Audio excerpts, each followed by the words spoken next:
We're live. Welcome to Heathen Talk episode 5, I think.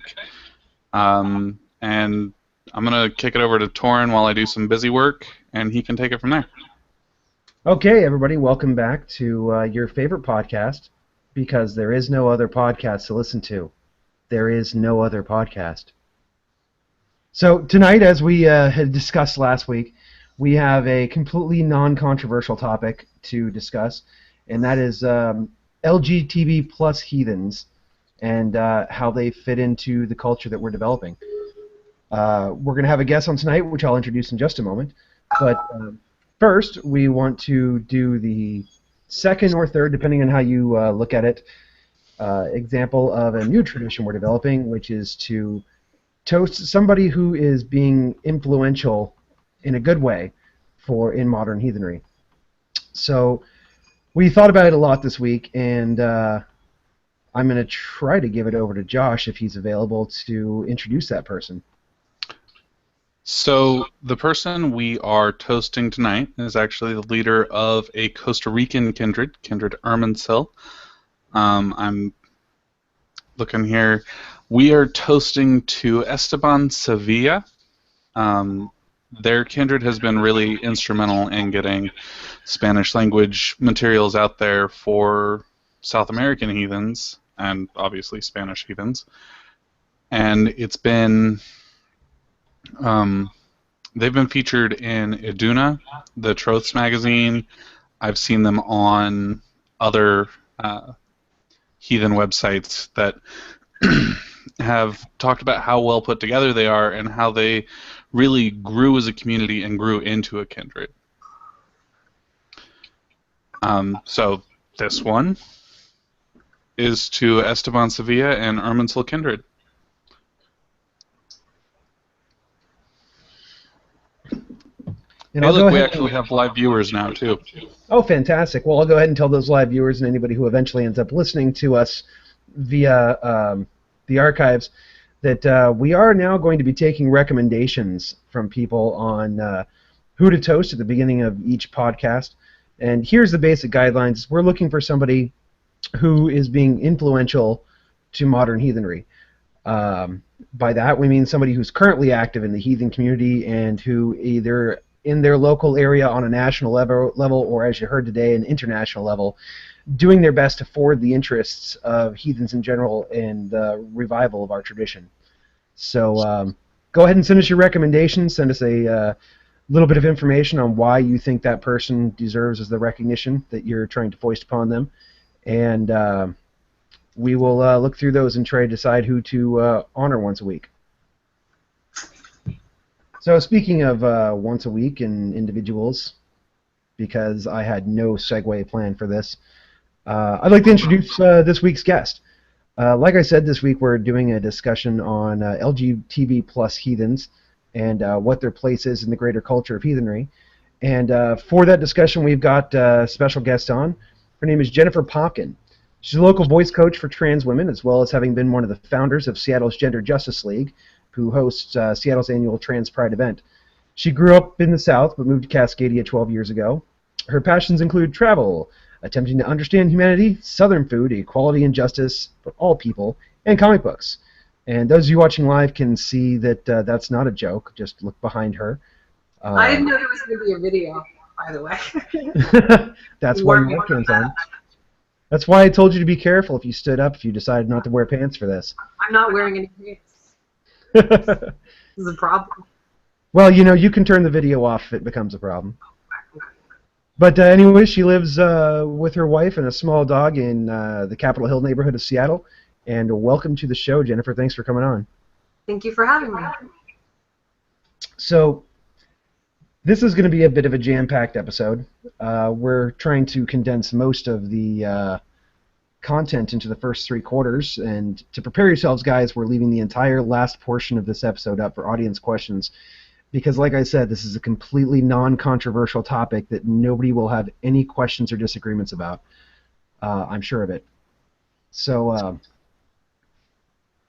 since it is such an unloaded topic, I think we should just dive right in to something that is absolutely not a controversial subject at all, which is gender roles and heathenry. Josh, All right. I've been talking a lot. Go ahead. So, obviously, when we talk about heathenry, when we bring up things like gender roles, one of the first things that usually comes up is the historic gender roles that the elder heathens held. And, the society was fairly regulated as to what roles were men's and what roles were women, and it took an extraordinary individual to break out of those roles. Obviously, some of that still applies today, but for the most part, in my opinion, we don't face the same hardships or even cultural norms that the elder heathens did. And so a lot of the relegation to certain roles doesn't really apply anymore. And naturally, he's taking a drink as I pause to let him chime in. And as soon as I got to my mouth, I realized that you were giving me a spot to talk. So, which is funny. I usually really pick up when somebody's giving me a way to edge my voice in. So, I think a good point here will be to talk about the idea of the differences between men's and women's gender roles, and the difference between what the different gender roles are, such as your obligations, which is most of what they boil down to, are obligations to the family, obligation to the tribe, and obligation to ritual. So, a good place to start would be a man's obligation to his family. Now, for those of you listening out there, there's a really good reason that we're starting at the very bare basics here, and that's because, all jokes aside, this is an extremely complex topic, and we need to make sure that everybody is really on the same page and understanding what we're doing. So, men's obligations to the family. Traditionally, this would have meant a lot of things. Everything from protector to oftentimes head. But you saw differences between different tribes on exactly whose jobs some of those were. I mean, protector usually was a man's role. He was the one with the weapons and the objects of war and so on and so forth, whereas women, when it came to home, were usually the keepers of the hearth. As far as being head of house, that wasn't necessarily a man's role. That often fell to the woman, depending on the particular tribal group you're in. And now that she's taking a drink, I'm going to see if Lauren has anything to say about that. And I just came in, so Absolutely. Hi everybody. Happy to finally be in. Yes, welcome, Lauren. I'm glad that it's not my technical difficulties this week. No, it is mine this week. It only took rebooting my computer 3 times, but we got it going. Hey, Josh, you're next week. Well, I mean, I'm hoping I don't recover ground here, but you're talking about the head of the household in pre-Christian European times, and women at the time wore belts, and these belts were full of all the tools they needed to run their household. They would wear them over their apron dresses, and one of the things, the big thing and symbol when you married a woman is you gave her the keys. And those are the keys to the grain stores, to the food stores. And she's the one that basically had control of, for lack of a better way to put it, the money. You know, she was the pocketbook, though money wasn't necessarily what it was because you have barter and all those kind of things. But she was in charge of the house's resources. And women had so much more available to them as far as their rights. Women could divorce men. Women, there were harsh punishments for sexually assaulting a woman. Can you hold on 1 second, Lauren? Yeah. And can I get you to turn your speakers down just a touch? We're getting a little bit of feedback.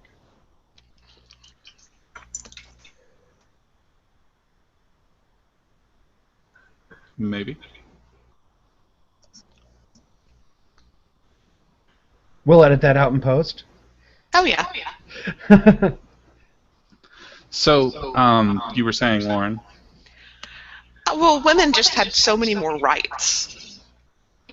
Which is kind of where I was trying to lead this particular beginning of the topic, was that while there are definitely obvious gender roles that were held amongst our ancestors, there is more than a little bit of an indication of a level of equality that people don't necessarily expect out of the Middle Ages for the reasons of certain dominant cultures that came later, kind of Well, clouding our view. and one of the things that even if you want to look at the more romanticized evidence we have about Vikings, the truth of the matter is the menfolk would go off. And so that left the woman to be the head of the household. So that shows to me a cultural idea that women were very much trusted and thought to be able to handle similar things to men, especially now as we're finding archaeologically that you also had women out Viking and on the battlefield as well. One of the things that I actually just finished reading an excellent book that I recommend called Peace Weavers and Shield Maidens, and Yes. it is about women's roles in Anglo-Saxon society specifically. And the thing that really stuck out was that when it came to the gender roles of men and women, it was very much practicality that defined those roles. Men were warriors because men are top heavy and are good at hitting things with sharp objects. Or blunt Women ones. were, or blunt objects. Women were the head of the household because they had shown through previous experience that they were good at that. That's why they were trusted with the keys. That's why they were trusted with making sure everything ran smoothly, because that was what they were good at. And I may lose some feminist cred here, but if you think back to an era when there was no birth control, there was no reliable birth control. There was no, feminine hygiene projects like we have now. Those were limiting. A woman who's pregnant really doesn't need to be out traveling in a time when there's not a hospital within 30 minutes of everyone, and that kind of thing. So that also, I think, played into some of the practicality of the gender roles during that era. Absolutely. I actually really have to disagree with almost all this. So there's a number of cultures in the world. I am that scary feminist, and I don't mind saying it. And there's a number of So am I. where people still live in an agricultural setup with very little technology and almost no access to what we'd consider modern healthcare. And in those cultures, women work normal jobs, farming, all kinds of heavy lifting stuff, way farther into their pregnancy than women in the Western world would probably consider normal. And I can't imagine that people who literally require every hand around to do as much as possible, considering the resources, would allow for such strict bifurcation. When you see the studies that just came out about how half the women were Viking, that's actually not strictly true, and that's not even what they really say. What they say is that the osteological sexing results for particularly settlement areas are about 50-50, and what that means is that women were not part of some sort of second wave. So if there was a group of settlers moving to a specific area, which usually involved a lot of fighting, a lot of very heavy work, women would be part of that. And there were women sort of buried with objects that we would consider very masculine, like fighting objects, like swords and stuff. But I don't know that there's a lot of actual archaeological record that says that. I really worry the idea that sort of men are good at this and women are good at this stuff. It's just I don't know that it really accounts for the huge amount of variety that exists, and I don't actually know that it's accurate as far as the archaeological results of the time. I just actually spent a little bit of time in some museums had things from that era, and it didn't seem like there was a whole lot of differentiation in at least the kind of work people were doing, especially not based on their ability to get pregnant or not. Well, I guess my thought was more along the lines of women who were pregnant would not then go out on the raiding, not this resettlement. I was specifically talking about going out Viking, going out raiding. Yeah, probably not sent onto the battlefield pregnant. No. Wait, can Because, I interrupt for just a second? yeah. I'm sorry, we can edit this part out later, too. Jennifer, do you have any headphones handy? Yeah. If you could use them, that'd be great, because your microphone is picking up your speakers and it's causing some feedback. This might F my microphone. Let's see. We'll figure it out one way or the other.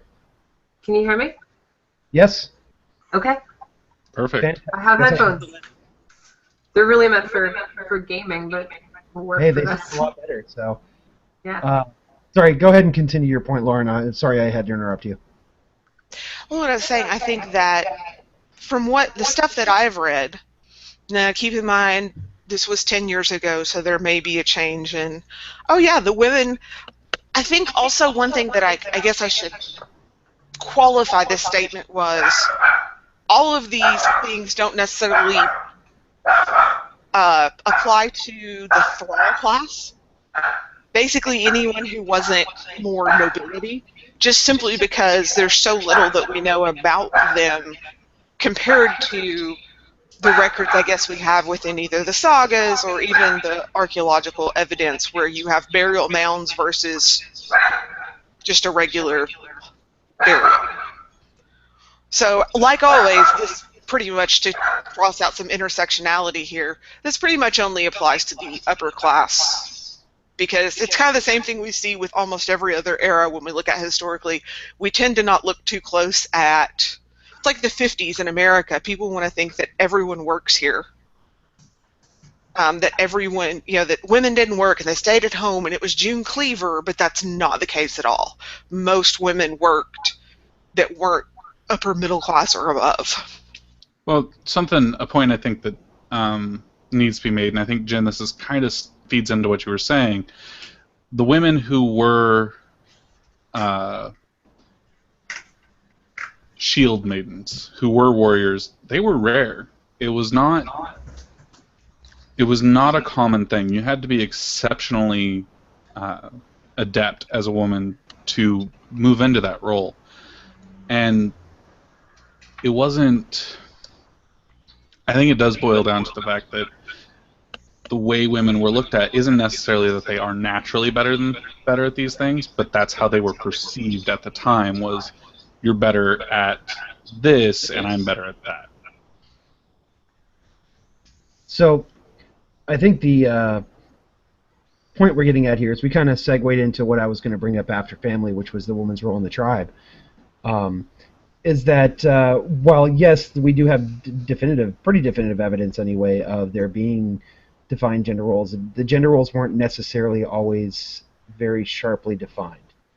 They weren't cages, if you will, that you were automatically put into at birth. They were more or less social expectations that could be broken under the right circumstances.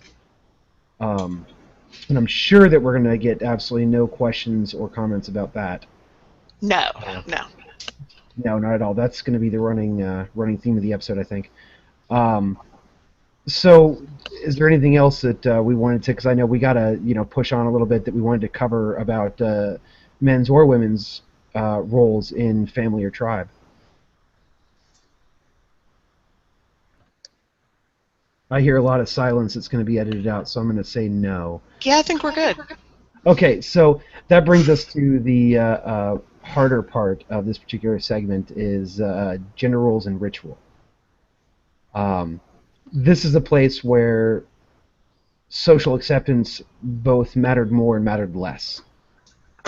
Mattered less in the sense of it wasn't so much about normal expectations as it was just about being what it was, but on the flip side it mattered more in that it was a lot more rigid. And it all boiled down to the semiotics of ritual.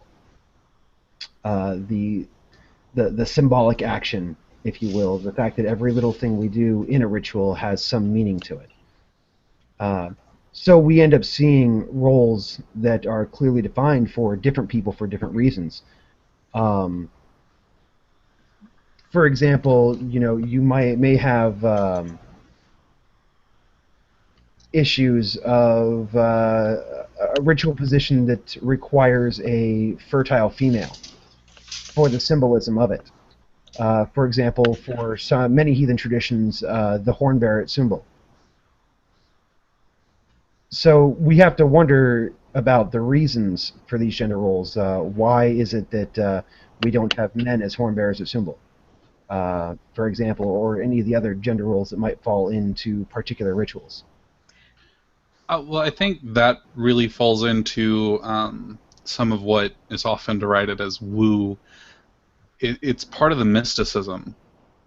You see a lot of this where, for instance, with the fertile female bearing the horn, there's a certain level of magic that goes into that role, and there's a connection there with spreading the luck of the people with that horn. But you kind of, I don't know, you use the word woo there, and I don't like that in this context. I've never... Now, granted, this may be a regional issue, I'm not sure, but the idea that it has to be a fertile female has never crossed my sphere of knowledge in heathenry in over 10 years. Well, to be honest with you, I picked that example because as far as, my experience with heathens across the world, that seems to be one of the more common specific gender roles in ritual. Females, yeah. I've heard, but we, like, especially when I go to larger kind of regional events, it's almost always a kid. I've seen that too. Because it's almost always a young girl, and the connection I have always heard with it was the connection with the Norns, the mystical, and that was always how it was explained to me. But that may be a regional difference. Well, I was going to say, if you want to get into regional differences, I find that amongst Cascadian heathens, the idea of having a horn bearer in the first place is uncommon. Not that it doesn't happen. I can even think of a specific tribe that I've participated with more than once that uses a horn bearer, but I've seen it as being much less common up here than it is elsewhere. Well, and it's more common in southern Cascadia down where I am than it is up in Seattle. That's not real Cascadia anyway.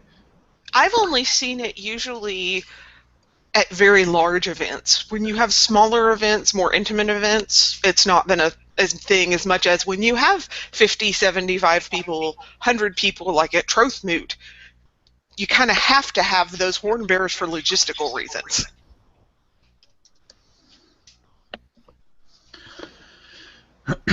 Well, I know, for instance, my group is relatively small, but we do typically have the young girls play horn bearer, and for my group, it's mostly to encourage participation and to get them used to seeing these particular rituals happening.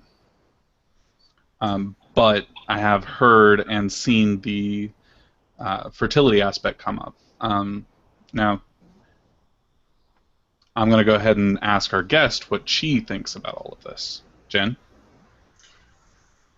I mean, that's kind of hard for me. I'm really pretty new to studying heathenry, being even sort of aware of modern branches of heathenry, of the sort of the Reconstructionist angle. For me, I really actually, I have a hard time with, I understand the need for a concept like woo in general, and in fact, I like to call it Bafo because I'm a big Terry Pratchett fan. But I think it's not without its purpose in almost any situation where people use it. It might not be the purpose of the people who look at it and go, holy hell, really all those crystals? But I've been studying adoption a lot recently, and there's this moment where a lot of people sort of recommend that you build an adoption ceremony, a sort of a passing ceremony from the birth parents to the adoptive parents, and in a way, they say that for a lot of people that becomes much more real than signing the papers or even the moment in the hospital where you pick the baby up.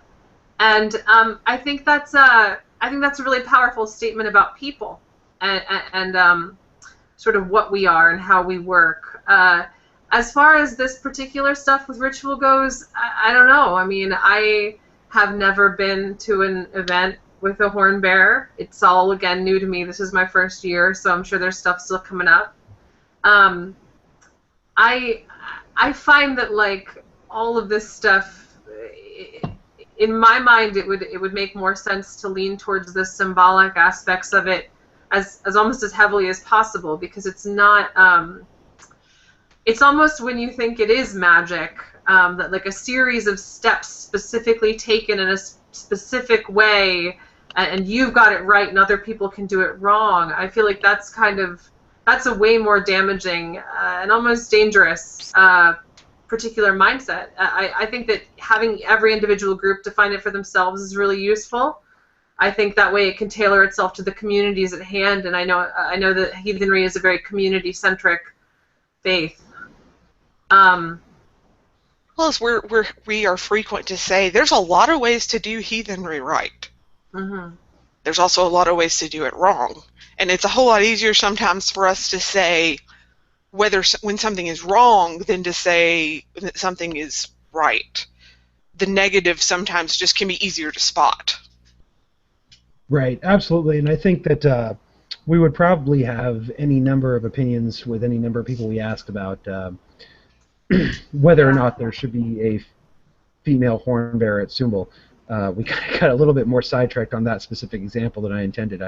It's really just there to bring up an example of gender roles in ritual, something for us to work off of. But the point is, why do we have gender roles in ritual? That's a really good question. I think it does go back to whether it's symbolic meaning or for a lack of a better way to describe it, metaphysical meaning. There is, why do we use a horn in symbol? Or as we call it down here, stumble. Because I'm Southern. Why do we... there's so many because it's cool. Yeah, right? Maybe. Honestly, I've been to many a Sumbul where it was a bowl instead of a horn. But the idea is that's another thing that I think it depends on the group whether or not it is symbolic or it's metaphysical. Which goes back to trying to answer the question that I don't think that we're going to answer here today, and that might be fodder for a future episode, is trying to get to the why of it, because that's when you can decide, what is important and what's not. Do we want to exclude people from certain roles within a ritual based on their gender just because that's the way we were taught, without realizing whether or not there's a legitimate reason to it? And I say that, and I'm going to qualify here, that I do believe that absolutely that if you, coming up within your tribe, were taught that this person does this role, that you should do it that way, but if you think it's a problem, that's when you look for the why behind it. I think that's probably one of the most crucial things you have to do within a Reconstructionist faith, not just heathenry, but Nova Roma, Cometicism, pretty much any faith where we don't necessarily have written down this is why you do this way. You have to sit back and say, okay, why do we do this way? Is it working for us? How can we change it? There are dozens and dozens of reasons that we hold to specific forms when we do various things, when we do various rituals. Is that... Excuse me a second, I got distracted by something. Dozens of reasons why we do things in specific ways, and a lot of it comes down to the power of repetition. The power of us doing the same thing that our fathers did, that our grandfathers did, that our great-grandfathers did, down through the ages. It's a connection back to our ancestors to begin with. And then it's the concept of doing things by the custom of those we're doing them for. If you're, if you're holding a bloat to the gods, then that's who you're doing it for. It isn't for you. You are doing it as part of the honor, as part of the giving of worth and the reciprocal cycle that you have with the gods. So you're going to want to do it in their way. And that's what it comes down to, is trying to understand what parts of these ritual is their way and what parts of these rituals are our way. And of course, the gods never did any kind of, gender. They've never had rigid. I'll edit that out. The gods didn't have strict gender roles at all. Never. And I absolutely Thor never wore a wedding dress. I absolutely despise that argument when it comes up, because it puts us on equal footing with the gods, which we're not. I never said that. Well, it does, though. Justifying our actions by something that they have done says that because they can do it, we can. And that is not a thing. Actually, I would disagree. I think by saying when you're doing a ritual for the gods, and the gods didn't necessarily have strict gender roles, that should give you the opportunity to think more critically about why you're doing what you're doing. But I would disagree with the idea that the gods didn't have strict gender roles. In fact, great pains have been made in what stories survive about when pointing out when gender roles were broken, and often insulting the person who broke them. But is that Christianization? I would argue that it's not. I would argue that for the most part, what we see in that, and there's a particular person who's going to love this. What we see in that is the acknowledgement that it is a transgressive action to break those gender roles, but we also see the acknowledgement that that action brought power of some sort. So there's a power in transgression when it's done correctly. I can agree with that. So that does actually segue really nicely into where we were going to go next with this topic, is the concept of the normative versus transgressive. To throw, I guess, the briefest possible explanation on this is that the normative is that which is normal and accepted within culture, and the transgressive is that which breaks that normative. And it's important to note that, for a lot of us, it wouldn't have even been any different for me just, 5 or 10 years ago, that I would have thought that the breaking of the normative would have been the highest calling of a person. That we need to break down these walls, but really you have to step back and question what the purpose of the normative is before you break that. I almost think you have to work backwards and try and find the reason of the normative in order to obey it. A lot of my life has been about transgression of things that people considered normative, and it wasn't a thing I particularly chose to do or felt very into as a specific practice. It's more like the individual things continued to be that in different ways. And I found that a lot of these things are sort of held up for a really long time without anyone explaining why. And in fact, as soon as people start to ask why in a concerted way, they just fall apart. Well, I have to disagree with you a little bit there. I don't think that somebody should be asking for the why of the normative. Because the why of the normative, at least to me, is obvious. The why of the normative is because it works. I mean, there's a lot of normatives in our society that I don't think work, and I don't think are positive at all. Well, that comes into normative. That comes into the second part of what I was going to go for there, is that's when you find the transgressive element pops up. And really the question you have to ask is why to transgress the normative in any particular given situation. Oh, because I mean, I think that's... Often you find that the normative does need to be transgressed. Yeah, I mean, I think that that's sort of the nature of subculture. When you have things that are subcultures and then you have a dominant culture, it works. I'm not a big believer in social evolution, maybe on this super grand scale, but when the culture itself fails, when it stops being functional for the people that are living within it, that's when subcultures take over and boom and start being the dominant culture themselves. And when you have species where a certain group is the majority and they are sort of keyed into a very specific environment, and there is a very small group of that species that is different and keyed into a different environment, and environmental conditions change that favor the secondary species, the first species is screwed. And the nice thing about when it's ideas is you can just change your mind. You're not screwed because it's not a sort of a predisposed biological reality for you. It's just how you conceptualize things. Well, for me, let's be completely 110% honest here. Every single one of us, by the sheer fact that we are heathens living in America, are transgressive, because the dominant culture is to pay at least a lip service to Christianity. And,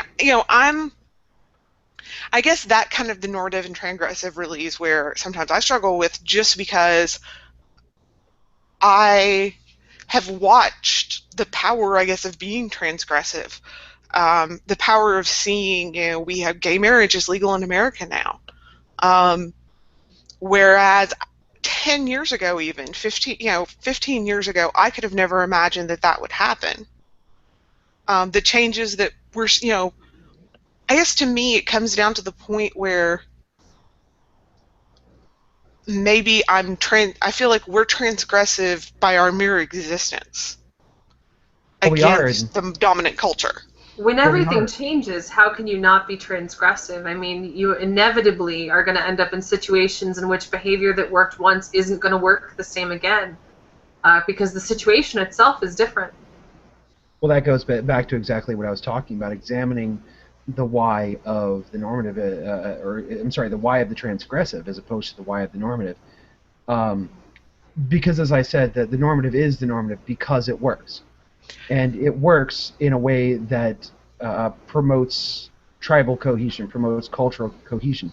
It's when that breaks down that you start seeing the transgressive elements come out. And the problem with that is that you're going to see not just the one transgressive element that is worthy and worthy of eventually becoming the normative, but rather you're going to see dozens and dozens of transgressive elements, many of which are destructive to the tribe itself. Trying to think of a good modern example, but actually a great one I think of that is going to either ring really true with both you, Jen, and Lauren, or it's going to make you both hate me one way or the other. But I'm going to bring up the concept of feminism. As a transgressive element, you can't deny its power. Yet there are, for lack of a better term, I guess, schisms within feminism that range everywhere from absolutely constructive ideals of bringing society closer together and bringing an element of equality that hasn't existed for a very long time, all the way up to the people that think we ought to go ahead and reverse it the other way around and put the men in the kitchen and figure out a way to make them bear the children. Yeah, I mean, that's the thing is that end of the equation and the argument is always really loud, but they're always very small.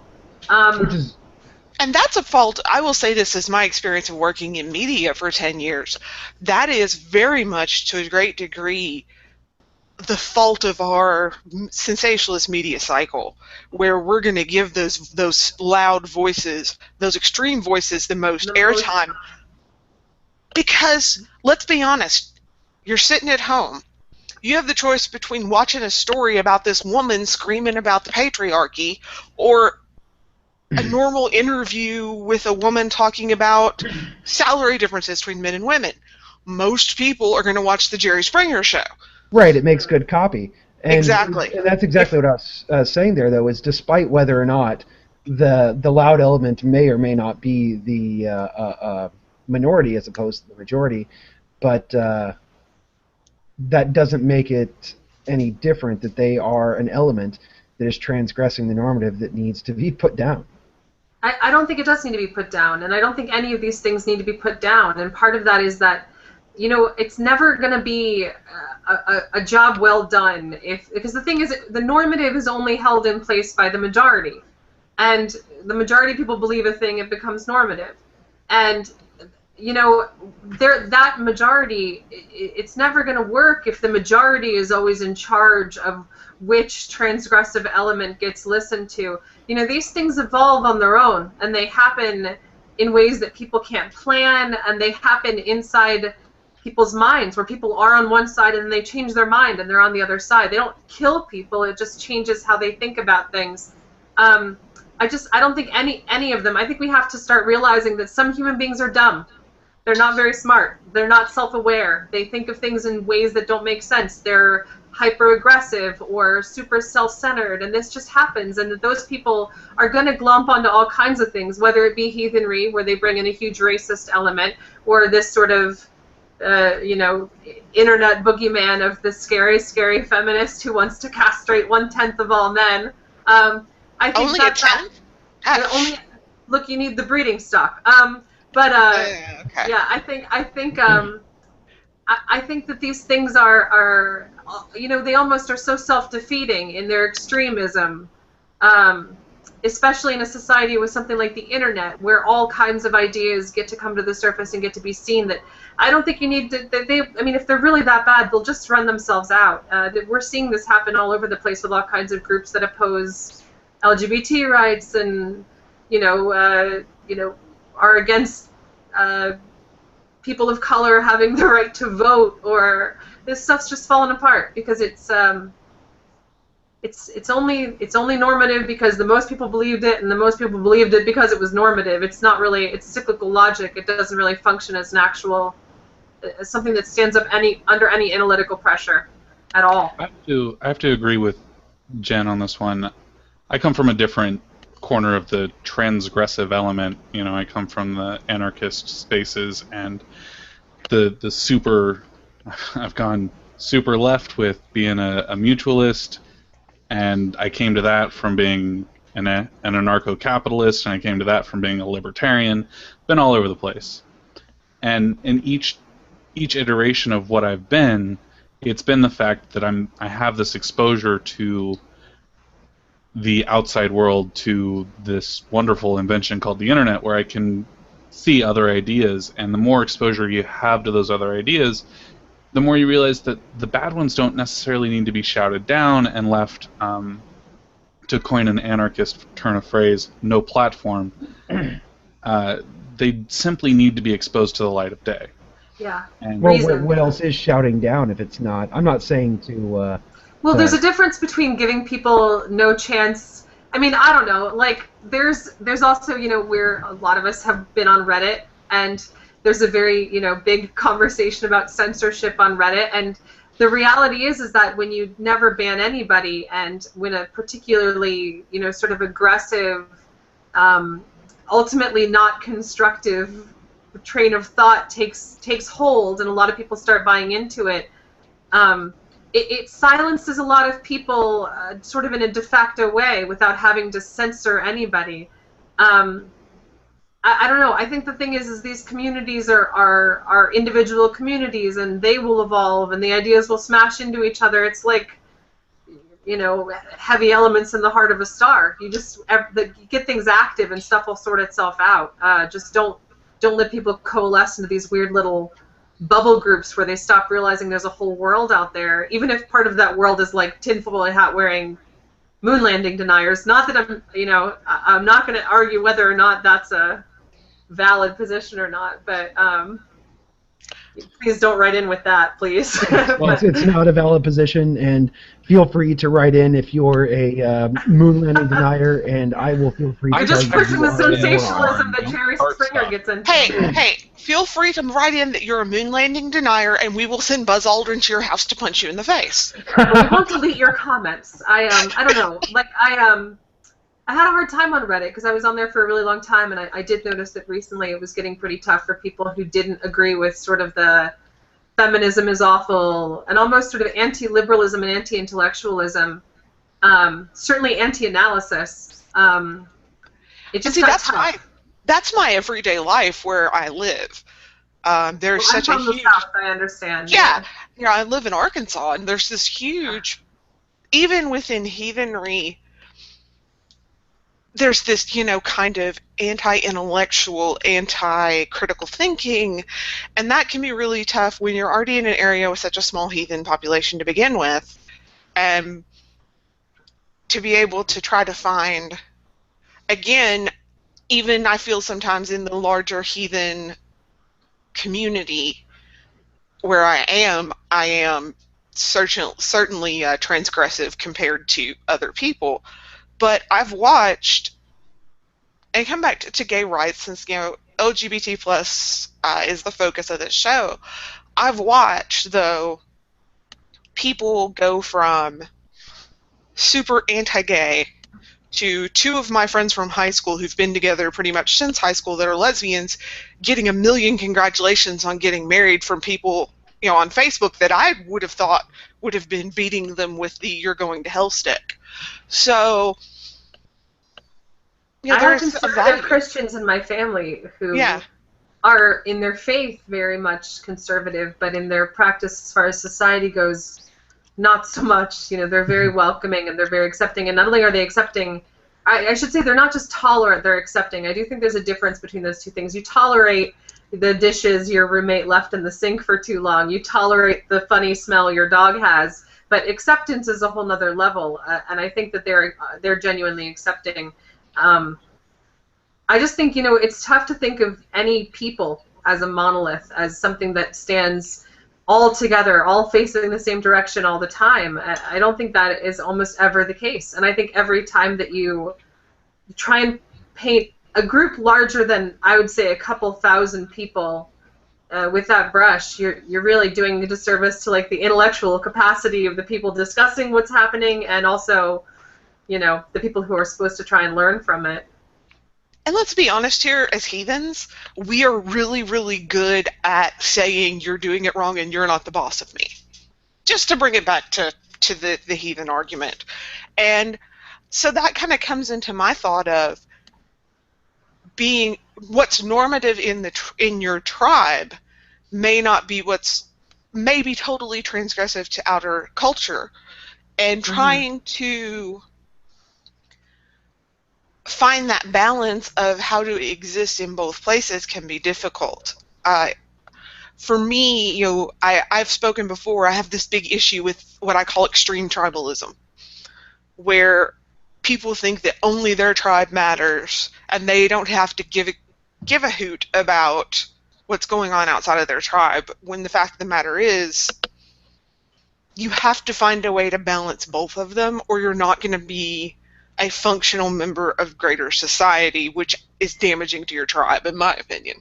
Yeah, I was going to say, in the end, you can go ahead and be that type of tribalist that thinks only your tribe matters, but part of thinking that is realizing that your tribe is going to be affected by outside influences. Yeah, it's an interconnected world. You can't just, no one stands alone, no group stands alone. Everything is literally connected to everything else. So. Well, that is until I get my compound in the foothills of the Cascades and stockpile all of our food and guns and don't let the outside world. Just make sure you get really good pictures of the FBI when they're out there and just send them to me so I see what it looks like. I was doing the FBI, NSA, DHS, any other number of initials. That was a joke. I just want to know which flavor of Kool-Aid you're going to pick. Like, is it grape? Do you go with orange? Do you really break the mold and go with lime? Like, no. It's grape. It's just, if you don't like grapes, you can't be in my tribe. Okay. Let me just state for the record that it's not Kool-Aid, it's Flavor Aid. Because you have to go generic when you're going to have one of those moments. I'm a model. Sounds like some Midwestern claptrap to me.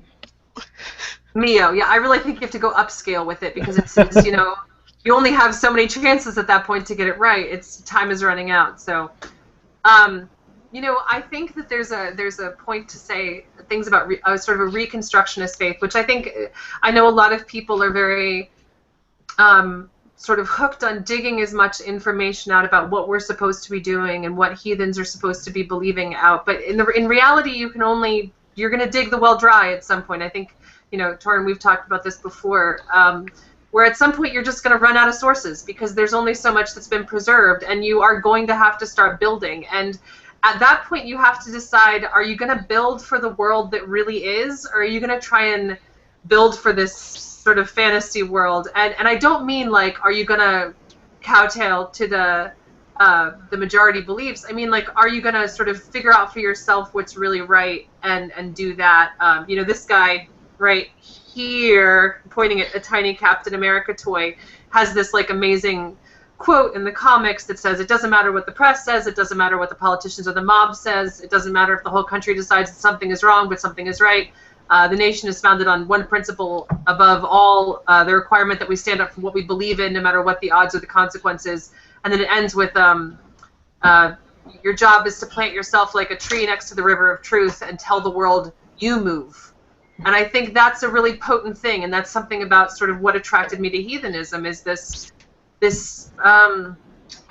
I'm not saying you guys are making it up as you go, but this like staunch like, no, you move. Like, you know, we are what we are, and we are who we are. But you got to realize that things like, for instance, since we're on LGBT as a topic, things like gay and trans people have always been and will always be in every single human population across the planet for all of time, and they always were. And you know, if that's the case, then you know that these societies had people. And the question becomes, did they make room for those people, or did they kick those people out, or, you know, hurt those people? And then the question becomes, which of those is the better thing to do? And I think how that's much something, does that matter to us today? Yeah, and that's something that like heathenry has to come to for itself and be like, where do our values really lie, and why do they lie there? Is it just, you know, this sort of Christianization of our morality? Is it the morality thing? You know, the heathenry seems not obsessed with morality in the same way the Abrahamic religions are, at least not the same tone of morality. It's a different thing. It's about being true to the people you belong to, you know, and what they need. Well, That which the is heathen good for the morality tribe is good. Yeah, the heathen morality is Yeah. not objective; it's subjective. That which is good for the tribe is good. That which is destructive is bad. Yeah. And I would also think say that one thing that you also have to look at, again, going back to what we said earlier, is why.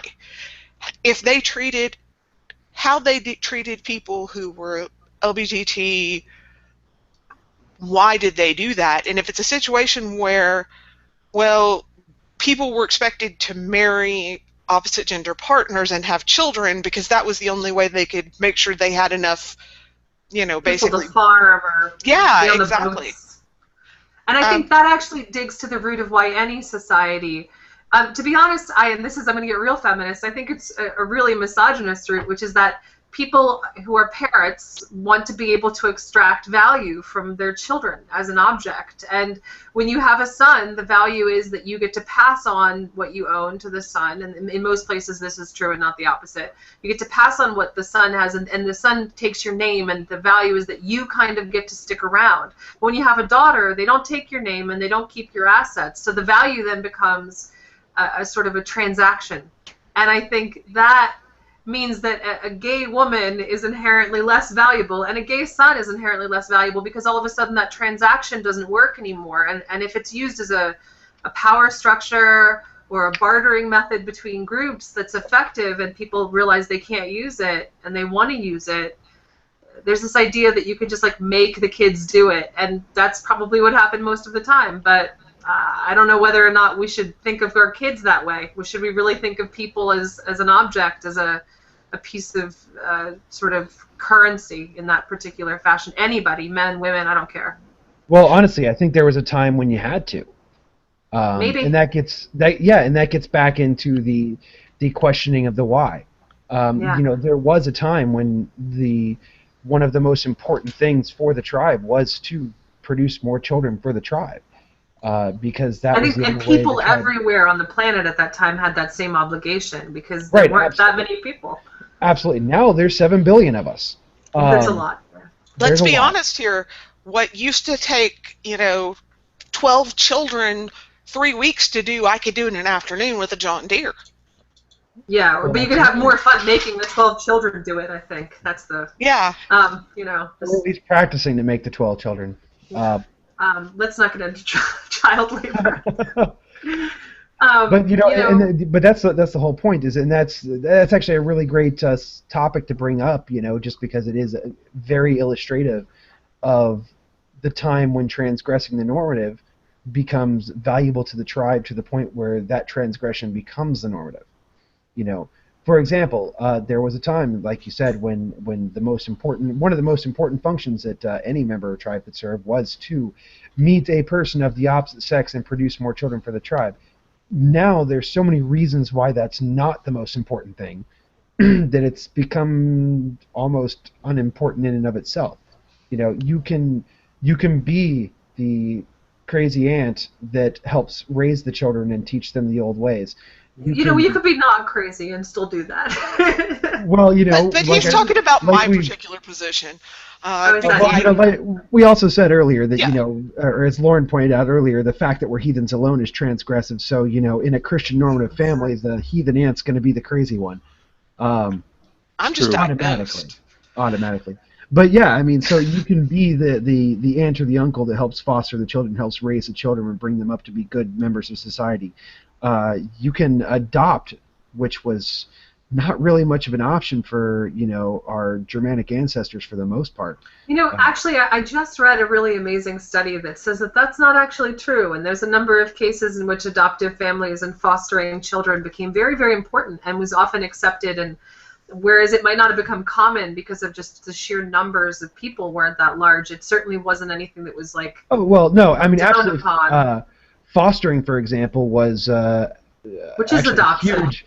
Yeah, well, no, there's a difference in this context. Fostering, as an example, was a huge and important part of the social structure of many Germanic tribes, to the point where it was almost custom to, I and my wife have a child, and when that child reaches a certain age, we're just going to send him off to his Uncle John. And it takes a village. He's going to be fostered by his Uncle John for a year to learn something different. Or they would send them as a way to ensure loyalty from one of their lower-ranking people. Children as barter. In a higher social strata, yeah, absolutely. I don't think we do that with our children these days, and I think that the reality is that we've realized that a lot of these social structures, whereas they might have lasted for a long time, they wouldn't work. And not only would they not work, even if they did work, I don't think they'd be beneficial, because we've taken sort of a meta view of a lot of these social structure issues, that we say, well, they work for one generation, they work in the short term, but what's the effect they have in the long term? And when the effect is, all kinds of, individuals who are basically excluded.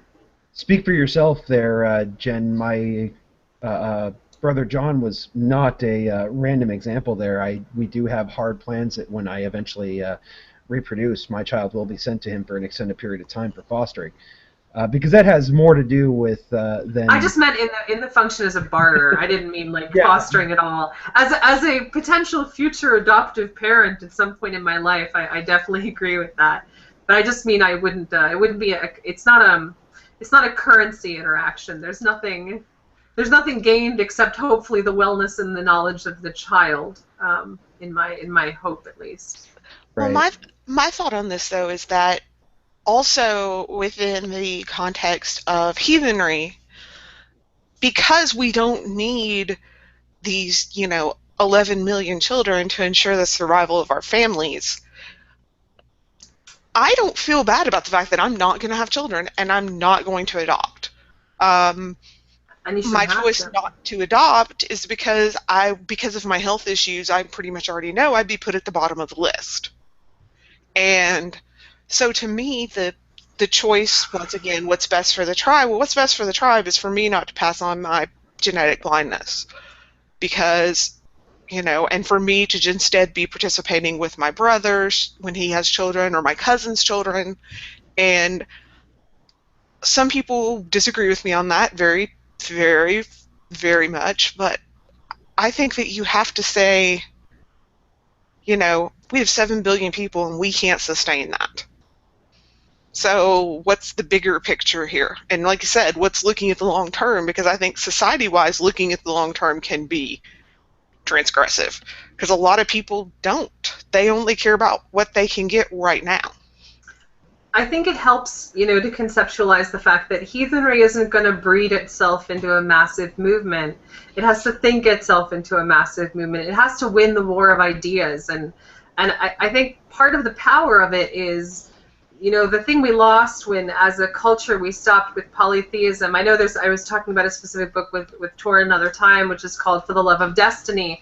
And there's ideas in there I like and ideas that I don't, but there can be a sort of polyvalence of belief, and that is an incredibly useful thing. I come from a hard atheist background, and the reality is that the things that science describes there's other things that science doesn't describe. Honor, family, community. Science doesn't really, it's not going to touch those things. And I don't think that it's meant to. So you can have that, and you can have something like heathenry and make them work together. And since in the future we're probably not going to abandon science, as we discuss things via the internet on these magic machines, that I think building a faith, at some point you're just being a constructionist faith. You might as well build one that works. You might as well build one that can apply itself to the modern world and is an attractive set of ideals. Not necessarily for the sake of selling it, but maybe because it gets things right, and that's attractive.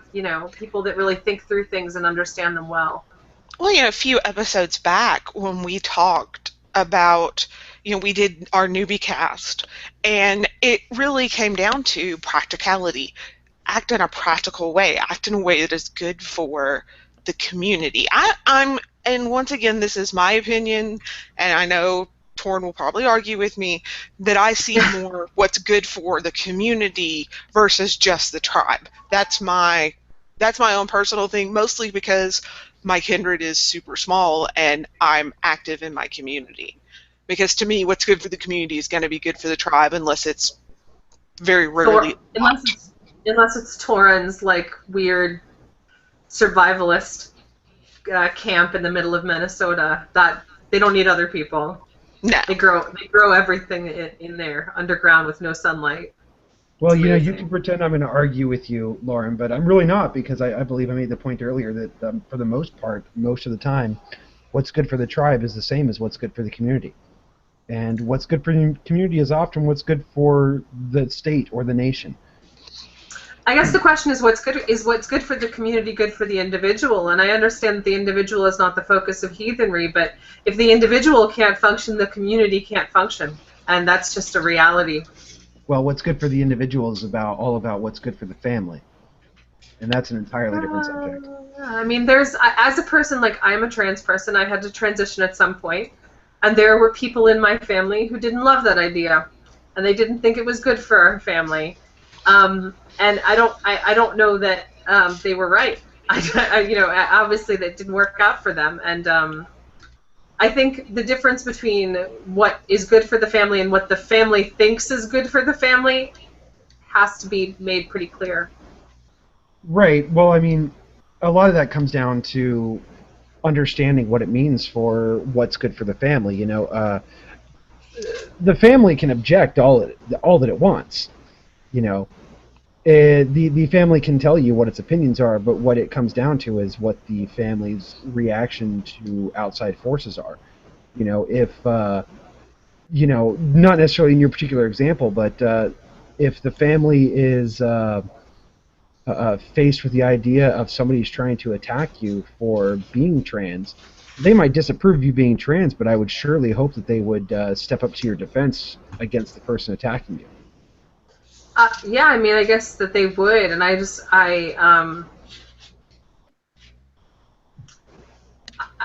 that sort of boils down to the idea of sort of your tribe being the size that it is, and you defend the people in your tribe, and everybody else's tribe has different rules, and they defend the people in their tribe. But I think as long as that sort of, again, the polyvalence of that existing within the sort of acknowledged reality that through the fact that we all live in the same place, every single tribe of every single type is all connected to every single other tribe. I think there's a balance that's something people have to seek and find if they can, but probably we'll just end up doing a lot of seeking. I think an important point there is when Heathen says what is good for the tribe is good, that includes things that they do as interactions with other tribes that bring benefit or directly reduce harm to their own tribe. Mm-hmm. So not being a dick on the internet is good because it reflects well on your people. And it makes the internet a nicer place. Which is also good because it benefits your people. Now, I want to get to, we actually have a question here that relates to this. I want to get to it real quick from Sahathor. And if I mispronounced your name, sorry. Not really. What if what a particular thing that is good for the tribe is bad for others? Do those others not matter? And if they do, how? Yeah, that's an important question. I mean, whether or not what's good for the tribe is inherently exploitative in some way is really important as a question. Because is being exploitative good for a tribe in the long run? I think that's also a good question. It can be both self-serving and altruistic all at the same time. Well, absolutely. I mean, we had discussed earlier the idea of what is good for the tribe is often the same thing that's good for the community, because especially in a society, an overculture, if you will, like we have today, the tribe can't survive without the rest of its community surrounding it, unless it's off in the mountains at my imaginary compound. Kool-Aid Bill. Right. Yes, absolutely. Grape Kool-Aid. Grape Kool-Aid. But the thing you have to then question yourself, or ask the question anyway, is that looking at specific instances, because this is not a simple cookie cutter, one answer for everything sort of question. Yeah. There are going to be times that something that I will consider to the absolute good of my tribe is going to be to the detriment of those outside of my tribe, at least somebody outside of my tribe, or even my family. I mean, if I'm in some hypothetical situation where my family is starving and the family next door is starving, there's nowhere else to get food, I will absolutely steal the food from the family next door. See, I would get the family next door, and I'd go find the person who has way too much food, and then together we'd kick their ass, take some of their food and leave. If there's a person like that around, absolutely. But, I mean, you see where I'm going with that. In an us or them situation, it's always us. Yeah, I just wonder how often there are such things as us and them situations. I don't know. Rarely. I actually have a... Here. They're fun to think about. I actually have a pretty decent example. Though it's not heathen, we had an issue here in Arkansas about a pagan church that kept being denied permits. Basically, they were given a permit to exist, and then they were told they couldn't, and then it just turned into a big rigmarole. I remember that. And it ended up with the minister of that pagan church being arrested. And, you know, that was a situation where, to the overculture, they thought what was best for their community were to not have any non-Christian churches in town. To that particular community. So they really kind of had to go against what the community thought was normative, what the community thought was good for them, to their detriment. You know, there's even a statement there where even the greater community of the United States has laws that specifically say, that's dumb. You got to let all kinds of religions in. That's the deal. And where did they, you know, they were sort of in transgression of that larger ideal, if not reality. Yeah, and so that's when it kind of all gets, it can get muddled. And I do think that you have to make it, you know, it was like the discussion I had with another heathen where they were having to decide about a family member, not necessarily breaking frith with them, but just limiting contact with them, and I had to say, what's best for your kids? What's best for you and your husband? Because truthfully, you have to look out for yourself. You have to look out for your own, because most of the time no one else is going to. Right. Pragmatically, that makes some sense. Yeah.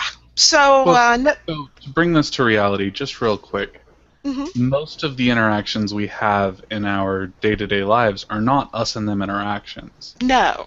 Most of them are going to be us and the bigger us. You know, we set up these small tribes, kindreds, hearths, whatever we want to call them, but those all exist within the greater community, which exists within the state of Washington or the state of Oregon or the state of Arkansas, which exists within the United States, which exists within the world.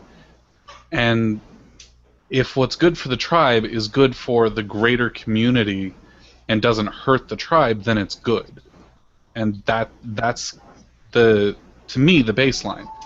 Who benefits is always the main question that comes back to. Does it benefit my people? Yes. Does it benefit the greater culture? Yes. then it's good. And I guess the question has to come up of, like, in that particular case where that place where they only wanted Christian churches, like, they might have thought it benefited them to only have Christian churches, but I think we all know that's not vaguely true. You know, there's no way that that was actually a benefit in any real way, even though it might have felt like one to them.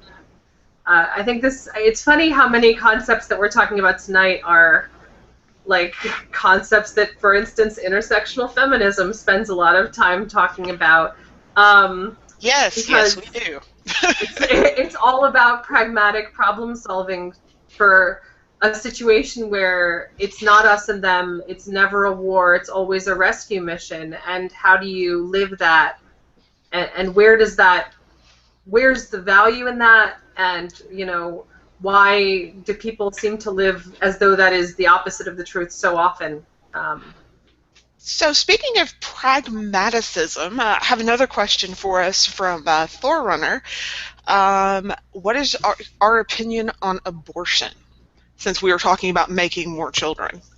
I'm going to let Josh, you want to hit that one first? It sounds like maybe he doesn't. The lights actually, it turned looks like off and maybe- Josh is like, nope, It looks like nope. he just noped the fuck out of here. Yeah. So I'll go ahead and field that one. Okay. Because you know me and exactly how embarrassed I am ever to give my opinion on a topic. Because in the end, you guys are just people on the other side of an internet connection that are listening at home, and I really don't care. And if you disagree, shit. So, in my opinion, that actually is a really great question to segue back into the topic that we were just talking about, which is the idea of what is good for the tribe, what is good for the family. When is a person a person? When is a person a person? There's another one. Somewhere around 6.5 months. Actually, I've been quite vocal in my opinions on this, which is not until they're about a year. Or at least you've been giving a name. For various reasons, both scientific and metaphysical. The religious end of it being that you're not a person until you receive the name, and you're not gonna get a naming ceremony until you're a year old.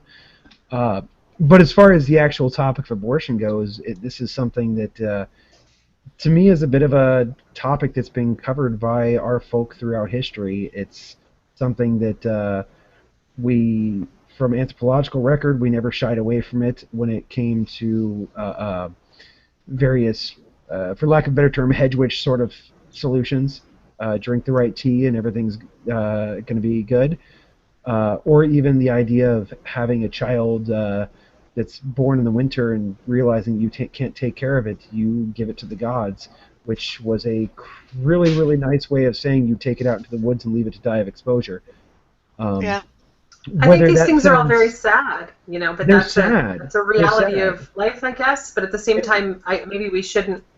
Like, I always worry that we talk about these things in a very flippant fashion. Maybe not here, but as a society. And I think we should take them pretty seriously. And I'm very pro-choice. I'm very pro-choice. I think that sometimes it's just not the right time. Absolutely. The child or the parent. It does come down to, can you take care of that child? Is that child going to be a detriment to you, your family, and your tribe? And as far as also, are you a detriment to that child? Yeah, that's an important one. Too. I'm going to say this as you know, someone who has had to make that choice, and I've been fairly open about that.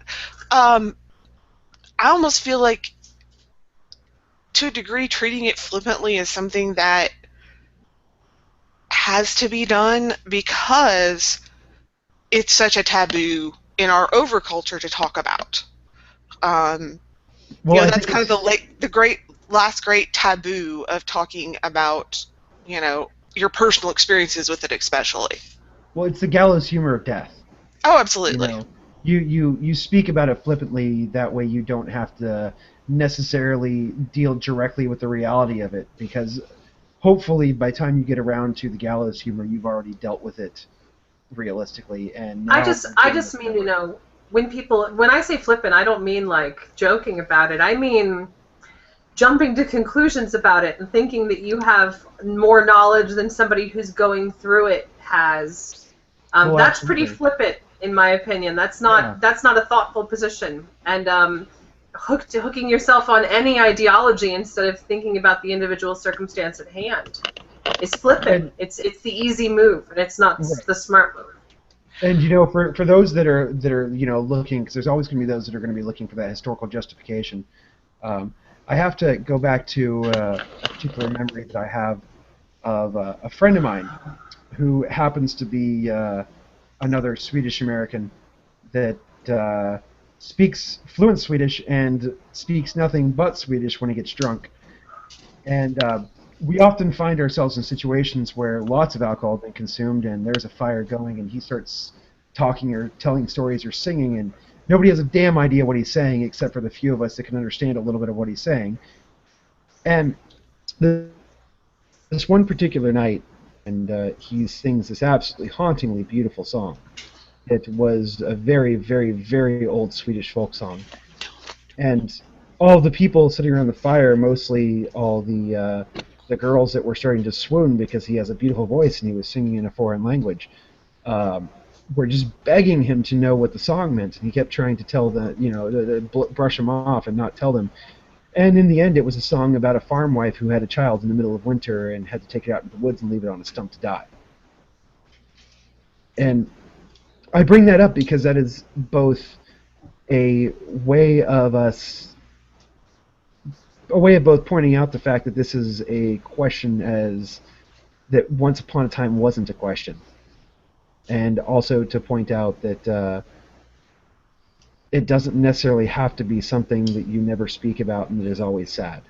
Yeah, I just think it has to be something that you try not to dictate about, because ultimately every situation with every mother is different, and every mother is different, and I think that's something we just have to really acknowledge, is that these things can't be top-down decisions.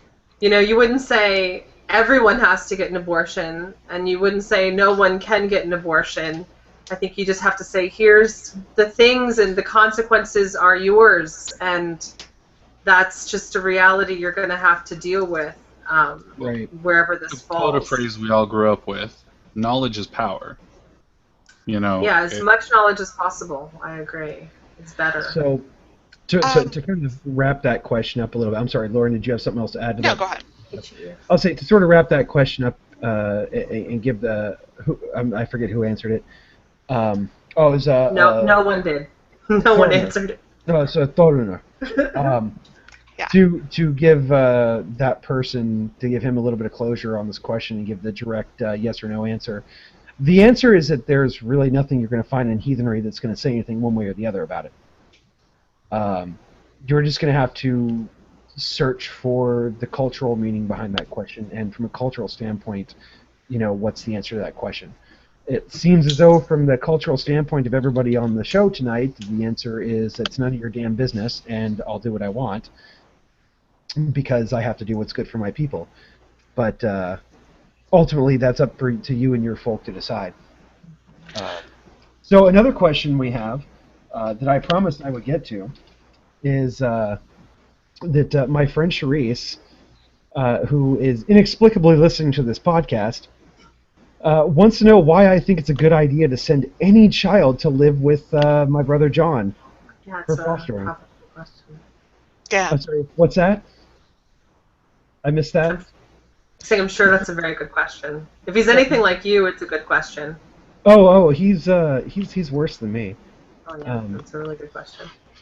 But the long story short, and this will mean absolutely nothing to most of the people listening tonight, Charisse, John is the best person I know.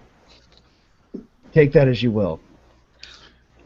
Sorry, Lauren, what was the next question you wanted to get to? Next question comes from Ivatne. Do you think modern heathen gender roles differ in any way from the gender roles of our overculture, excluding ritual?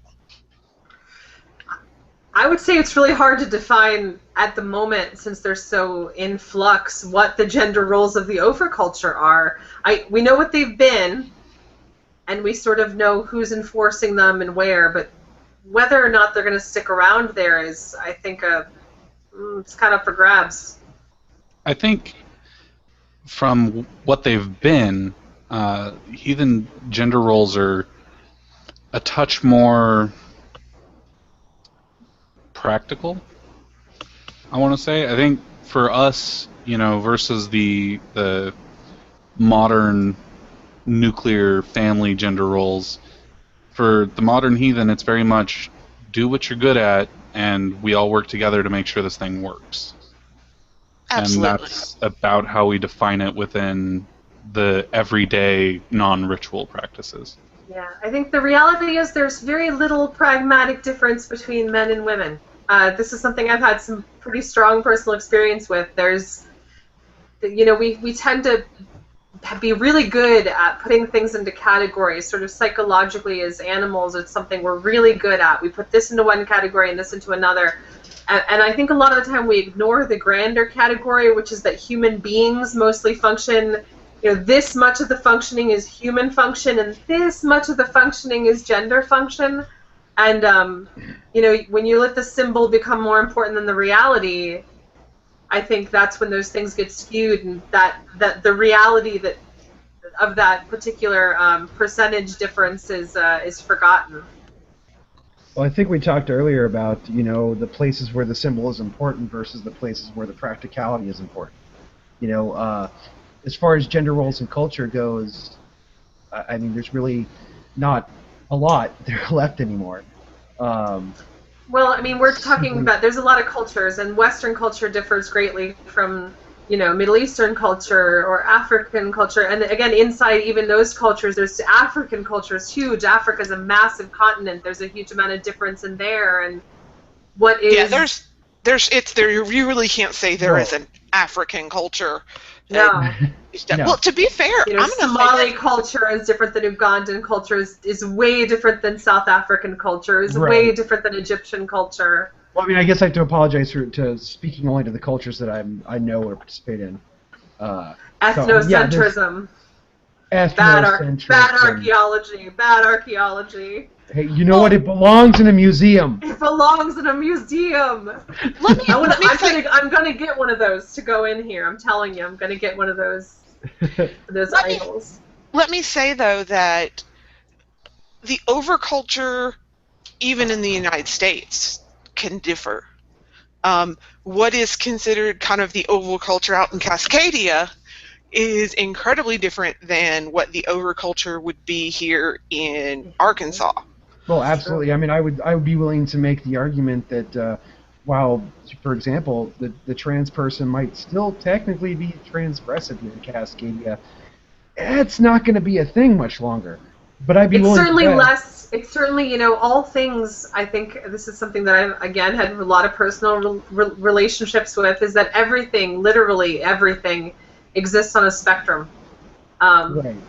And there's places like I live on Capitol Hill. This is pretty easy on Capitol Hill. For me, especially, for other trans people, it might not be the same situation. But, when I go to Southern Virginia, it's a lot different. And when you go to places even like Philadelphia, it's a lot different. And, you can go to Iceland. It's a lot different there. These things are not standardized. In a way, I think a lot of these things that we're discussing as though there's like a final answer that exists. And in fact, all of these things are constantly mobile and sort of moving around each other, and some gain superiority for a while and others gain superiority at a different time, as far as our conception of them goes. And one of the things that I have noticed being in a much more conservative overculture is that we struggle. We struggle sometimes to understand just how different it is somewhere else. And I think most people do, because you tend to think this kind of bias of what's going on around me is what's happening. I guess we'd wonder, is it a Cascadian value to explore the world and to see what everyone is doing, to see the variation? Only if that exploring the world takes place from behind your computer screen. Oh yeah, did they have boats? Wasn't boats kind of a big deal? Getting in boats, going places, seeing things, taking them back? Well, you said Cascadian. Cascadians are just this is our boat. We're in our boat right now. Okay. This is our boat. We don't need to leave. We found the perfect spot. We're Okay. against colonialism, so there's no invasions of anything. Yeah. Right. So, got another question for you here from Etherict. How, in the context of modern heathen gender roles in ritual, would you handle somebody who identifies outside the gender binary? That's a fucking fantastic question. I know. So Well, I I have think to go that's- ahead this and is why recuse I'm- myself from this one because I don't know. Yeah. Well, the reality is people are born outside the sex sort of the sex binary, not infrequently. It seems infrequently until you start to extrapolate into a larger community, and you're like, holy shit, that's a lot of people. That's the reality, is that as much as gender, is often considered a social construct by some people, sex is actually a social construct as well. The idea that there is a stark binary that is not, you can't move between them and you definitely fall in one or the other. That's not reflective of biological reality. And I think that's why true. I think And that's why that- I always say work backwards from starting where everyone gets to do everything, and then if you find a specific reason besides this is what they used to do, which I understand is a good reason for a lot of stuff, but maybe when you're doing a reconstructionist faith, it doesn't really work for this. Is, start with everyone gets to do it and work backwards from, well, why wouldn't someone get to do it? And we better have a damn good explanation for that. Well, I'm going to go ahead and completely disagree with the methodology there. I know. I knew Of course you would. you knew. Yeah, I knew. That what you need to do is you need to start with doing it the way it was done, and then look at the parts that seem to be a problem to you. Look at the parts that to you seem to be broken, and then But question then those Steve, pieces. I guess my question is, aren't you inevitably only fixing the parts that seem to be broken to you? And Absolutely. doesn't that sort of necessarily exclude the idea that you can be wrong? You can not be all seeing. It doesn't exclude the idea. It just means it's not necessarily an issue until it gets challenged. I mean, for example, the entire reason that we're having this topic today is because I met you, Jennifer. These are questions. Happens to a lot of people. I feel bad for all of them. these Everyone. are I'm like, I'm questions- sorry. You just met these me. are questions that you're fucked. I'm sure that would have come up eventually for my tribe one of these days. But just the mere idea of meeting you meant that I need to stop and think about the issues of where does the trans person fall within heathenry, which automatically leads to where does the gay person fall, where does the non-gender binary person fall. Yeah. These questions all need to be answered because I was exposed to the possibility of a person in those situations that have those identities also having the identity of being heathen. But So, that goes back to the idea that all of these things are natural occurrences, and they always will be, and they always have been, and there's lots of things like that. And that's, again, why I know we're going to disagree, but I always think you should work backwards from absolute inclusivity. right, but the problem is you're basically asking us to work with chaos and Yes. only change that chaos bit by bit. But that doesn't work. That it simply doesn't work. I'm sorry, Lauren. I'll cede in just a moment. Let me finish my point. The idea of starting with that chaotic position and working towards a point of order doesn't work, and in fact, it's inimical to heathen values, because the heathen doesn't look to destroy. No, The heathen doesn't look- the heathen isn't that doesn't- creating out of entropy, creating structure out of complete chaos? I mean, in a way, But that's how the universe works when stars but take the hydrogen. heathen is ultimately, in Such certain the fuck out ways, of a it. conservative animal. It's Okay, a I can see conservative that. religion in general, in that you want to take what you have, you want to examine what you have, and you want to see if it works. When Yeah, you I just find wonder how parts much of it- that is a. I just wonder how much of that is a draw towards originalism. I mean, my views on originalism and how I think it's sort of a flawed concept, and I wonder Well, yeah, how but much of that is. This isn't originalism. This is merely starting with something that works, and then finding the parts of it that don't work as well as they should, and figuring out how to fix them. It's kind of the idea that if I have a choice between trying to walk my 30-mile commute to work, or drive it in a car that kind of sucks, I'm going to drive it in the car that kind of sucks and slowly fix the parts that are broken. as I run across them. I mean, I guess whether or not it's broken just becomes a subjective discussion, because for the person that doesn't fit inside the paradigm, it always seems broken, and it seemed broken when it started. And to the person that does fit inside, it seems like it's just become broken because that other person exists. Well, Right. to And interject, that is to interject over the two of you, I think you're working from opposite ends towards the same conclusion, that what this takes, especially because heathenry is not only Reconstruction, it's also revivalism, is an open mind. We have to be able to examine both what has been, what is, and what we want to be. And thus, we have to approach each of these questions when they're brought up by someone who is outside of the normative. We have to be able to look at them as a starting point for a new growing area. And so we have to be able to look at, for instance, I use this example in a conversation with someone else, because heathenry is reformative, it tries to fix and repair the walls versus just tearing them down and starting over. And so if, as in modern society, the LGBT plus community has become one of those areas that is a sore spot for many people, we as heathens need to look and see, okay, where do we need to adjust to account for this reality? And that is, I think, I have watched a kindred that I know, I'm not a member of, but I know in a different area, go through this with a member who, when he joined, I'm sorry, and that, apologize for that, was young, not exactly fully cognizant of their transgenderism, and so undertook transition from female to male while in the kindred. And here's this kindred full of a whole bunch of mostly men in their 50s and 60s who are all ex-military, having to face this reality and try to figure out, okay, what do we do? Mm-hmm. So to me, looking at just the original question being, what role should they play? I think the answer comes around as whatever the role the group, the tribe.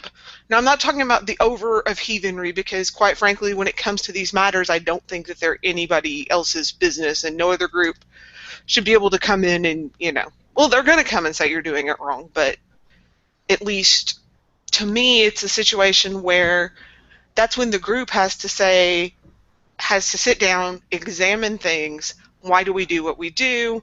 And then, for my group, it would be whatever the hell they want to do. Because to us, what are they most comfortable? Because it's more about that hospitality with us versus other groups that may be heavier into the mysticism. Or, it just, there's really, the right answer to that question, in my opinion, is going to be that they are their place is a member of the tribe. Their place is at ritual. And it's up for each individual group to decide who does what at ritual.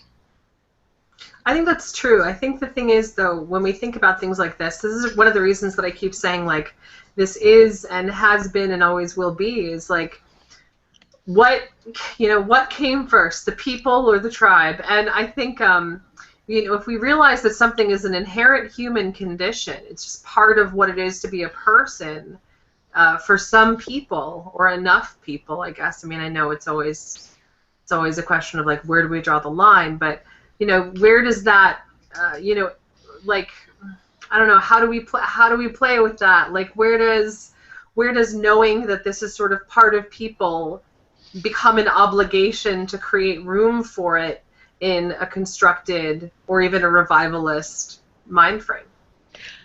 Well, I think part of the problem you're going to run into is that every group is autonomous. Mm-hmm.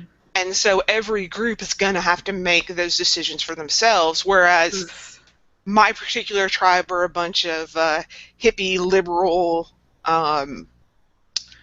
we're a whole bunch of hippie liberal universalists. other groups aren't. And Yeah.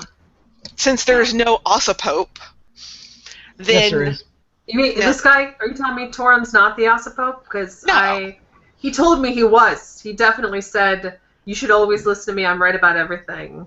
Hey, the subreddit r/pagan. Pagan. So. I say the subreddit r/pagan Pagan crowned me the Ossopope, Ossopope? and Josh is the Sacral King of Cascadia. Yeah. I don't disagree with any of that, except for the Ossopope thing. Yeah. So the thing becomes, each group is going to me, honestly, in my experience, each group is going to move at a different pace, and that's also okay. Yeah, it sucks for those of us who aren't necessarily the norm and who aren't, cisgendered, heterosexual people, but at the same time, it is what it is, and that's the reality of it. This also brings me back I refuse to to check my privilege. I like it. Thank you very much. Most people do. This brings back to the war of ideas and how really I think even in this sort of inter-heathenry debate over where we fall as a collective, it's which works best. And I really hope that Cascadian heathenry and hippie Arkansas heathenry, they prove that they're better. They work better because people don't have to leave. People don't end up in Frith because of something that they can't help being. I think that's important. I would say that for the most part, as of course, my exposure is much more Southern and Midwestern heathenry. I have seen, a significant shift, I would say, over the last 5 to 8 years. Probably one of the single most well-known and well-loved Midwestern heathens was Rod Landreth, who was gay, and we spoke about him last week. But he kind of just started, he was, and here are these incredibly conservative, big C conservative people just loved him to pieces, and that to me was such a significant change in being able to say, hey, gay, lesbian, whatever, we don't care. Yeah, I think the thing is what I've realized is I had to come out to a big family. I had to come out to a lot of friends. I had to come out to people I knew in my youth that weren't necessarily friends, but were connected through other things. And it turns out that exposure is the number one thing. It really trumps everything else. If you can meet somebody that you think belongs to sort of a scary group, once you've met them and you heard them talk and you've seen the things they care about and you sort of get to know them as a person, that stuff just doesn't hold up. Those ideas just become sort of foof. They're no longer functional. They're detritus. They're leftover mishmash of other things that no longer function. The cognitive dissonance shatters and you're forced to accept that person as a person. I think that's what a lot of this episode boils down to is that people are people, and your view on certain roles those people might fit into might be one thing or another, but in the end they're still going to be members of the community. They're still often going to be members of your family. And when answering the question about whether or not they can be members of your tribe, you just kind of have to sit back and think about why would you deny them membership. See, but that comes from where I was coming from, where you start from the big picture and work backwards. I don't think we disagree at all. We only disagree methodology. Heathenry has to have a framework, but the fact is that framework doesn't necessarily have to exclude people. You just have to figure out how to fit people into it. I saw a really good question on that IRC channel. What do you think of the seer stones? I don't even know. I would love to get that question, but we're already 10 minutes over, so we got to start wrapping up. I'm sad. I wanted to talk about manufactured personal gnosis. I want to talk about come up in another episode. To possibly infringe on copyright. I believe that Trey Parker and Matt Stone said it best. Dum dum dum dum dum. And I think the thing is that I've had a hard time with people of faith. I come from a community of really strong fundamentalist faith. Not that the people that I was personally connected to were in that, but I think there are times in times of grief and in times of extreme joy that people do find things even out of these relatively extreme faiths. And it's up to us to sort of even be able to see the good there, for what it is, at least, even if it's part of something that's overall destructive, to just be able to acknowledge that, like, even those things, somebody gets something out of it, or they wouldn't still be doing it. Lacquering rocks. That's a pretty good point. Okay, so as part of our wrap up here, I want to encourage the people who are watching us on YouTube, please like this video. It helps us get some exposure. We need more live viewers because, well, we need more questions. Absolutely. And it's We unedited. kind of left the entirety of the last segment of this podcast open to questions because, well, despite our jokes to the contrary, this is more than a slightly provocative subject, as I think even the disagreements just going on between the four of us tonight have shown. I think nobody here is a radical, so it doesn't really work that well. Well, yeah. That's why we're all able to disagree amicably and eventually come to a point where we can still coexist, because, fuck the extremes. They're silly. That said, I think we do need to go ahead and wrap it up for the night. We've more than overrun our usual schedule, though I'm sure that some of the dead space from earlier tonight will bring us back into a more reasonable edit for the archive. And some of us do have to get up very early, and it's very late for some of us that are not on the West Coast. That's true. There are a few people that are living in the savage lands beyond the Cascades, but Mordor. Mordor. So let's talk about next week. Next week we're going to have two guests on and be talking about tribe building. Yes, we're going to have Brian Smith on of White Marsh Theode, and we're going to have William Getz on of Foreign Said Cascadia to do the episode, as we mentioned, on tribe building. Its importance and how ridiculously difficult it is. We also have a very special giveaway next week. We are going to be giving away a copy of We Are Our Deeds, so you want to be paying attention to find out how you can win that. Yes, so there's a good reason for you or anybody else you may or may not know to listen live next week, is so you can actually have a chance of winning that book. One more thing we have, some of you that have been listening to us for more than just this one podcast, and if hopefully tonight's really interesting episode hasn't turned you off, you're going to see the continuing tradition of us toasting somebody who has been influential in modern heathenry, and it's continuing to be influential and important to modern heathenry. And you can't leave it just up to us to figure out who those people are, because then it's going to skew really heavily to the people we know and like and really want to drink with again, and who we want to owe us beers. So send in your suggestions for people that have been that are currently being important to modern heathenry, who are contributing to it, and give us a little bit of a description of why that person deserves the honor. Now, let's not forget that you can send that to us by email, heathen.talk.podcast@gmail.com. We are on Facebook at facebook.com/heathentalk, and also Twitter at heathen_talk. So there's lots of ways to get a hold of us and let us know who you think. Also, if you do listen to this show tape delayed and listen to the actual podcast feed that comes out every Sunday, consider downloading Stitcher and listen to us on there, mainly because it's easy and it benefits us, and hosting isn't cheap. So especially when these guys talk as much as, especially Torrin talks as much as he does, we run over. Can't get him to shut up. You can't. You really can't.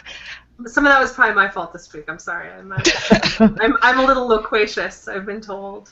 Thank you guys, by the way, Thank you guys for having me. I really appreciate it, and I appreciate all the work you guys are doing in your communities to try and make them more inclusive towards people who, haven't traditionally been included.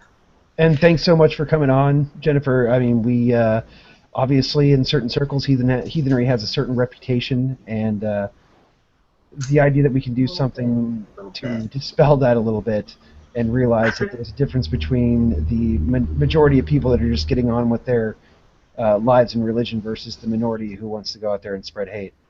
And I'm going to cut Torrin off there because, again, we have people who need to go to bed.